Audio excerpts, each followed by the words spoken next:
Bombay art society का ये साल का पहला आर्ट कार्निवल शो है। पिछले 135 साल से बॉम्बे आर्ट सोसाइटी कार्यान्वित है और बॉम्बे आर्ट सोसाइटी की वार्षिक कला प्रदर्शनी अभी हमारी जस्ट दो हफ्ते पहले जहांगीर आर्ट गैलरी में हुई, जहां पे करीबन 200 चित्रकार शिल्पकारों के कलाकृतियाँ प्रदर्शित की गई थी। बॉम्बे आर्ट सोसाइटी काफ़ी सालों से एक कला का चित्रकारों का प्रमोशन करते आई है। अलग अलग हम उपक्रम करते हैं, जहाँ पे जैसा कि यहाँ पे बॉम्बे आर्ट सोसाइटी का ये आर्ट कार्निवल जो था ये पिछले साल शुरू हुआ था। आर्ट कार्निवल का मुख्य उद्देश्य तो यही था कि ऐसे बहुत सारे चित्रकार शिल्पकार हैं जिन्होंने प्रदर्शन करना होता है, लेकिन ये पूरी आर्ट गैलरी नहीं ले पाते हैं, क्योंकि पूरी गैलरी का भाड़ा देना, रेंट देना सबके लिए थोड़ा सा, जो नए चित्रकार, उभरते हुए चित्रकार, उनके लिए थोड़ा सा मुश्किल होता है। इसलिए आर्ट कार्निवल का कंसेप्ट हमारा यही आया था कि एक ग्रुप शो जैसा रखे और इसके जो चार्जेस वगैरह है ये आर्टिस्ट को एक अफोर्डेबल कैटेगरी में रहेंगे। इस प्रकार का ये सोसाइटी का प्रयास है कि आर्ट कार्निवल से आर्टिस्ट अपनी कला को प्रदर्शित कर पाए और जो मोस्टली मेट्रो सिटीज़ में जो ऑडियंस है, आर्ट बायर्स है, आर्ट कलेक्टर्स है, चित्र खरीदार जो वर्ग है, वहाँ तक पहुँचे। तो ये आर्ट कार्निवल का अगर आप देखा जाए तो यहाँ पे जो चित्रकार आए हैं ये सिर्फ बम्बई से ही नहीं है, लेकिन बाहर से भी काफ़ी चित्रकार है, इवन वेस्ट बंगाल से चित्रकार आए हैं। तो ये जो व्यासपीठ है, ये जो प्लेटफॉर्म है, एक ये कॉमन ऐसा मंच है कलाकारों के लिए अपनी कला प्रदर्शित करने के लिए। और पिछले साल हमने 5 आर्ट कार्निवल शो किए थे, जिसमें करीबन 200 चित्रकारों ने और शिल्पकारों ने सहभाग लिया और उनकी कला यहाँ बॉम्बे आर्ट सोसाइटी की जो प्रदर्शनी है आर्ट कार्निवल, इसमें प्रदर्शित की गई थी। इस साल का ये आर्ट कार्निवल पहला है और इसमें भी हमारी जो 2 आर्ट गैलरीज है, इसमें सारी उनकी कलाकृतियाँ प्रदर्शित है। और मैं आशा करता हूं कि चित्रकार आगे भी बॉम्बे आर्ट सोसाइटी के आर्ट कार्निवल से अपनी कला का प्रदर्शन करते रहे। और हमारा सोसाइटी का मुख्य उद्देश्य यही है कि आगे चल के भी ऐसे शो जो एक कॉमन प्लेटफॉर्म है, मंच है कलाकारों के लिए, ये शुरू रहे। तो इस साल हमने ये पहला आर्ट कार्निवल के बाद अभी अप्रैल में एक आर्ट कार्निवल का आयोजन करना है और उसके बाद सितंबर में ऐसे इस साल 3 आर्ट कार्निवल होंगे। अभी ये पहला है, फिर दूसरा अप्रैल एंड में होगा और then 3rd art carnival will be in the first week of सितंबर इस साल। क्योंकि उसके बाद हमारी वार्षिक कला प्रदर्शनी आती है, जो भी एक अपने आप में बहुत बड़ा कला मेला होता है, जहाँ पे पूरे भारतवर्ष से कलाकार चित्रकार शिल्पकार अपनी कला भेजते हैं। करीबन हमारी 3000 चित्राकृति कलाकृति ये आती है और उसमें से करीबन 200 से 250 कलाकृतियाँ का चयन होता है और चयन के बाद उसमें करीबन हमारे 48 अवार्ड्स, अलग अलग अवार्ड्स है, जिसमें गवर्नर्स अवार्ड्स है, बॉम्बे आर्ट सोसाइटी अवार्ड्स है, ये सारे दिए जाते हैं। तो ये जो हम कहेंगे कि ये कला का उत्सव जारी रहेगा पूरे साल भर। और ये आर्ट कार्निवल का जो हमारा कंसेप्ट था कि चित्रकारों को एक माफक, एक थोड़ा सा अफोर्डेबल रेट में पार्टिसिपेट करने को मिले, क्योंकि सभी चित्रकार पूरा गैलरी नहीं ले सकते, पूरा सोलो शो नहीं कर सकते। तो सब मिलके आए और यहाँ पे अपनी कला प्रदर्शित करें, यही हमारा एक उद्देश्य रहा है और वो आगे भी जारी रहेगा। हमारे यहाँ आज हमारे जो अतिथि है प्रोफेसर प्रकाश भिसे, इन्होंने पूरी अपनी जो लाइफ जर्नी है इसमें कला अध्यापन का काम किया है। रहेजा स्कूल ऑफ आर्ट में काफ़ी साल वो पढ़ाते थे, करीबन मुझे लगता है 30 साल से ज़्यादा वो अपना कला अध्यापन का काम करते हैं। और उसके साथ साथ अपना जो आर्ट जर्नी है, कला का प्रवास है, वो भी उनका शुरू है। ऐसे सीनियर चित्रकार प्राध्यापक जिन्होंने जनरेशन्स तैयार किए हैं, जनरेशन ऑफ आर्टिस्ट तैयार किए हैं, वो हमारे साथ आज है। और आर्ट कार्निवल के बारे में, बॉम्बे आर्ट सोसाइटी के बारे में, वो काफ़ी साल से बॉम्बे आर्ट सोसाइटी से जुड़े हुए हैं। मैं चाहूँगा वो कुछ 2 शब्द कहे अभी आर्ट कार्निवल के बारे में, और सोसाइटी का जो प्रयास है चित्रकारों से जुड़ने का, उनको जुड़ा के लेने का, उनके बारे में। अभी जो बॉम्बे आर्ट सोसाइटी के प्रेसिडेंट राजेंद्र जी पाटिल, उन्होंने बॉम्बे आर्ट सोसाइटी का जो 130 ईयर का जो पूरा प्रवास है, ट्रैवलिंग है, उसका शॉर्ट में सर्वे किया कि 2 वीक के पहले ही बॉम्बे आर्ट सोसाइटी का एनुअल एग्जीबिशन हुआ। उसमें काफ़ी अवार्ड थे, उसमें रुद्र अवार्ड है जो लाइफ अचीवमेंट अवार्ड है। तो बॉम्बे आर्ट सोसाइटी का जो शुरू से ही जो ट्रैवलिंग है, जो प्रवास है from British time, J school of art और Bombay art society, J school of art से जो आर्टिस्ट आज जो बता रहे थे कार्निवल, जो ऑल ओवर इंडिया के जो आर्टिस्ट हैं, जो उनको प्लेटफॉर्म देना एक बहुत बड़ी बात है। और अफोर्डेबल उनको जो एक्सपोजर मिलना चाहिए वो बॉम्बे आर्ट सोसाइटी कर रहे हैं। और उसके लिए कुछ जो प्रेसिडेंट है वो आर्ट फेस्टिवल से काफ़ी जुड़े हुए हैं। उनका India art festival all over Delhi, Bangalore, Mumbai, उससे भी वो ज़्यादा से ज़्यादा ये जो ईस्टर्न विशेष राजेंद्र पाटिल जो कर रही है जो आर्ट के लिए, इतना कम बात नहीं है। और अभी जो ये कार्निवल में जितने आर्टिस्ट पार्टिसिपेट हो उनको शुभकामना देके मेरे को जो बोलने का पाटिल साहब, ये जो अध्यक्ष प्रेसिडेंट है बॉम्बे से, जो ये दिया मौका दिया, इसके लिए उनका आभार मैं प्रदर्शित करके, और आपने मेरे को सुन लिया कि बोल के मेरा ये छोटा सा स्पीच मैं जी सर, मैं ये अनुभव जानना चाहूँगा कि आपके पास बहुत बड़ा अनुभव है।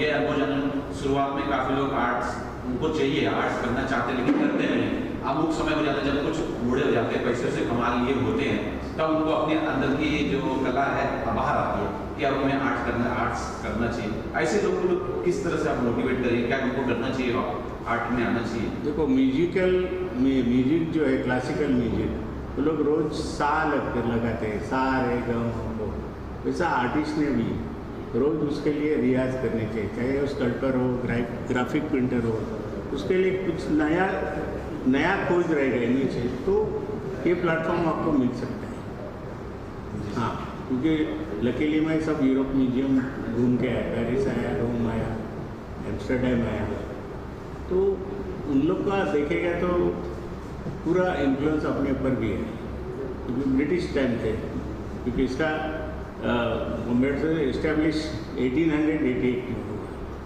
अभी 130 ईयर का एक बड़ा ट्रैवलिंग है, और ये 3rd 4th जनरेशन चला रही है।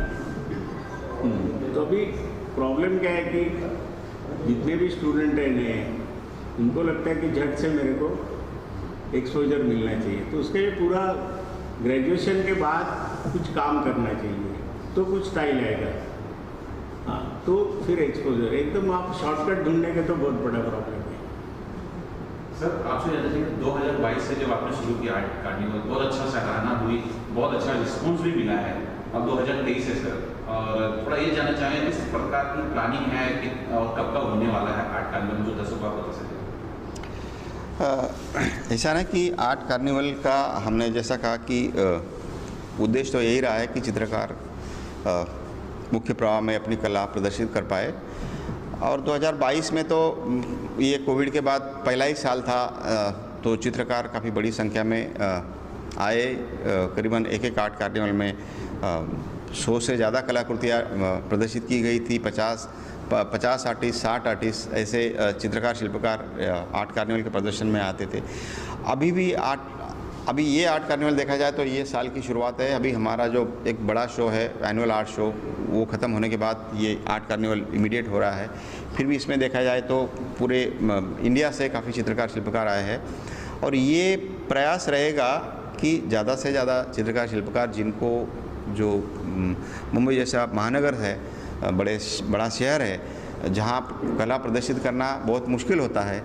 जहांगीर आर्ट गैलरी जैसी आर्ट गैलरी में तो करीबन 4 से 4.5 साल का वेटिंग लिस्ट होता है। तो इतना ये सब आर्ट प्लेटफॉर्म्स बॉम्बे में मिलना थोड़ा सा टफ है, मुश्किल होता है। इसीलिए ये सोसाइटी का प्रयास रहा है कि जिन्हें भी अपनी कला प्रदर्शित करनी है यहाँ आर्ट कार्निवल के द्वारा, जो कि बहुत ज़्यादा महंगी भी नहीं है, क्योंकि ये इसका उद्देश्य वही रहा है कि ये थोड़ा सा अफोर्डेबल रेट्स में रखे, ताकि चित्रकार जो अपना शुरू का जो आर्ट जर्नी होता है, उनका जो कला प्रवास होता है, वो थोड़ा सा मुश्किलों से भरा होता है। क्योंकि जब वो शुरू करते हैं तो इमीडिएटली देखिए, कला ऐसी चीज़ है कि हर एक चीज़ को आपको पहले तो जब आप करते हैं, प्रदर्शित करते हैं, तो ऑफकोर्स उसका सेल भी होना है, तो ये सब चीज़ों को टाइम लगता है। तो इसलिए शुरू का जो जर्नी होता है आर्टिस्ट का, वो काफ़ी टफ होता है, और वही शुरू का जर्नी है जिसमें आर्टिस्ट और चित्रकार शिल्पकारों को एक सपोर्ट की बहुत ज़रूरत होती है। और वही सपोर्ट एक सोसाइटी करने की कोशिश कर रही है कि शुरू में आए। और अगर बॉम्बे आर्ट सोसाइटी की वार्षिक कला प्रदर्शनी देखी जाए, 135 साल का जो हमारा इतिहास है, उसमें आप अगर पहले से देखेंगे तो अभी के जो महान चित्रकार है, शिल्पकार है, उन्होंने एक ज़माने में बॉम्बे आर्ट सोसाइटी के एनुअल आर्ट शो में, वार्षिक कला प्रदर्शनी में अपनी कला प्रदर्शित की है। एस.एस. रजा, जतीन दास, मोहन सामंत, अमृता शेरगिल, इन सब ने अपनी कला बॉम्बे आर्ट सोसाइटी के शो में प्रदर्शित की है, और उनको बॉम्बे आर्ट सोसाइटी के शो में अवार्ड्स भी मिले हैं, गोल्ड मेडल भी मिले हैं, गवर्नर्स अवार्ड मिले हैं। ऑफकोर्स उस टाइम वो उनका फॉर्मेटिव पीरियड था। बाद में उनका जो प्रवास रहा, उनकी अपनी जो मेहनत रही, अभी उन्होंने जो इंटरनेशनल अंतर्राष्ट्रीय लेवल पे अपना स्थान निर्माण किया है, वो अपना ये सब कला प्रवास है, ये सब बाद में बढ़ते गया। और उन्होंने जो कला के लिए किया है, ये भी बहुत अपनी भारतीय कला के लिए, भारतीय चित्रकारों के लिए अभिमान, एक थोड़ा सा प्राउड मोमेंट है। बट यही होता है ना कि शुरू में आपको जो एनकरेजमेंट होता है वो बहुत इम्पॉर्टेंट है। शुरू में ये सब मिलना उस टाइम तो और भी मुश्किल था। अभी तो चलो ढेर सारी गैलरीज हो गई है, ढेर सारे और ऑनलाइन प्लेटफॉर्म्स है, सोशल मीडिया है, बट उस टाइम ये सब कुछ नहीं था, इंटरनेट नहीं था। आपका जो डिपेंडेंस था ओनली गैलरीज पे था, एग्जीबिशंस पे था, संस्थाओं पे था।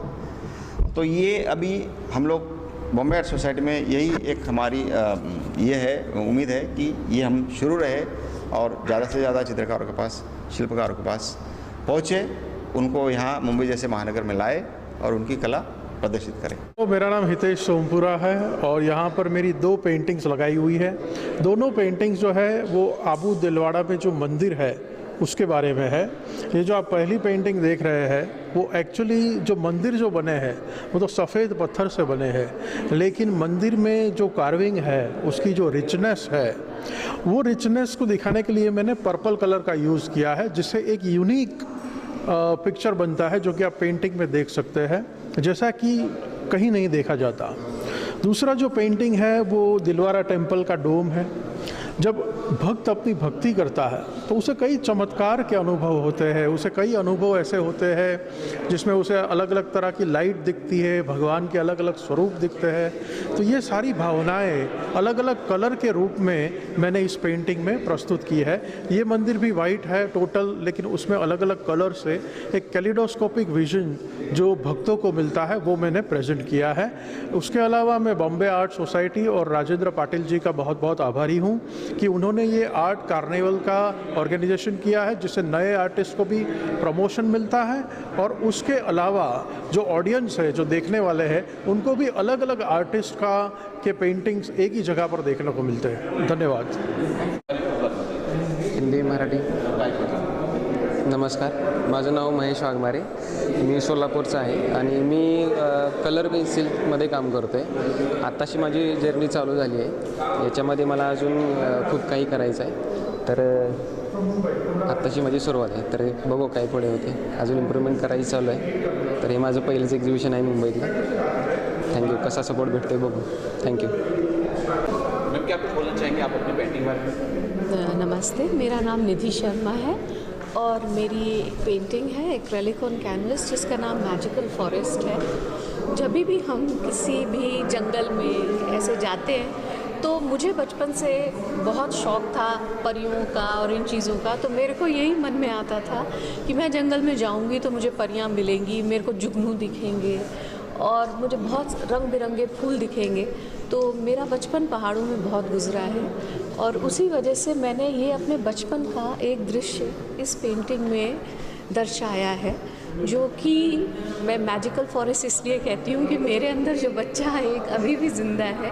वो कहता है कि शायद मैं यहाँ पे बैठूँ तो मेरे पास परियाँ आएंगी या यूनिकॉर्न आएगा या जो भी है, और मुझे मेरे मन को सुकून देकर जाएगा।